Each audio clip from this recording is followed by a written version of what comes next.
Hello നമസ്കാരം. ഞാനിപ്പോൾ ഈ വീഡിയോ ആയി വരുന്നത്, ഞാൻ ഇന്നലെ അനുമോളെക്കുറിച്ചൊരു വീഡിയോ ഇട്ടിരുന്നു.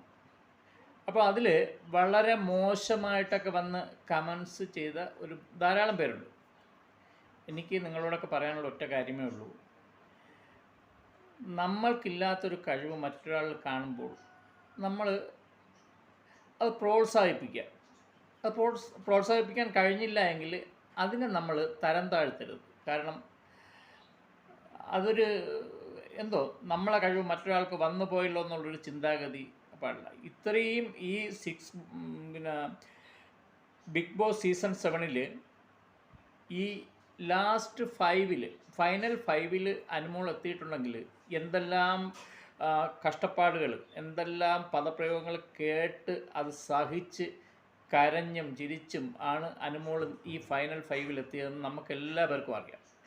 ഇപ്പോൾ ഔട്ടായവരൊക്കെ വീണ്ടും വന്നിട്ട് എല്ലാവരും വളഞ്ഞ് അനുമോളെ ആക്രമിക്കുന്നുണ്ട്. ഇതൊക്കെ നമ്മൾ ഒരു കാര്യം മനസ്സിലാക്കേണ്ടത്, ഒരു പെൺകുട്ടിയാണ്. താങ്ങാവുന്നതിനപ്പുറം അനുമോളിപ്പം അതിനകത്ത് സഹിക്കുന്നുണ്ട്. അപ്പം നമ്മൾ പ്രോത്സാഹിപ്പിക്കാൻ കഴിഞ്ഞില്ലെങ്കിലും ആ കഴിവിനെ നമ്മൾ അംഗീകരിച്ചേ പറ്റൂ. നമുക്ക് വോട്ട് ചെയ്യാൻ കഴിയുന്നവർ വോട്ട് ചെയ്ത് വിജയിപ്പിക്കാൻ പറ്റും, വിജയിപ്പിക്കുക. എന്തായാലും അനുമോൾ തന്നെ ബിഗ് ബോസ് സീസൺ 7 വിജയിക്കുമെന്നുള്ള കാര്യത്തിൽ ഉറപ്പാണ്.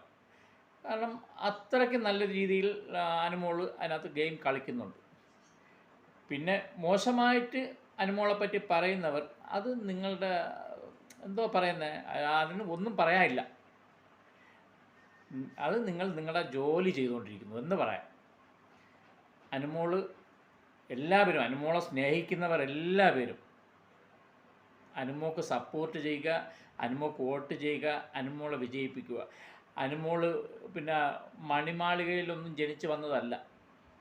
ഒരു സാധാരണ നാട്ടിൻപുറത്തൊരു സാധാരണ കുടുംബത്തിൽ ജനിച്ച് സ്വന്തം കഴിവുകൊണ്ട് ഇന്ന് ബിഗ് ബോസിനകത്ത് എത്തിയ പെൺകുട്ടിയാണ്. അപ്പം നമ്മൾ പരമാവധി സപ്പോർട്ട് ചെയ്യുക, പ്രോത്സാഹിപ്പിക്കുക, ആ കഴിവിനെ നമ്മൾ അംഗീകരിക്കുക. എല്ലാവരും ഫൈനൽ 5 എല്ലാവരും അനുമോൾക്ക് വോട്ട് ചെയ്ത് നല്ലൊരു വിജയം ഉറപ്പാക്കണമെന്ന് ഞാൻ താഴ്മയെ അപേക്ഷിക്കുന്നു. നന്ദി, നമസ്കാരം.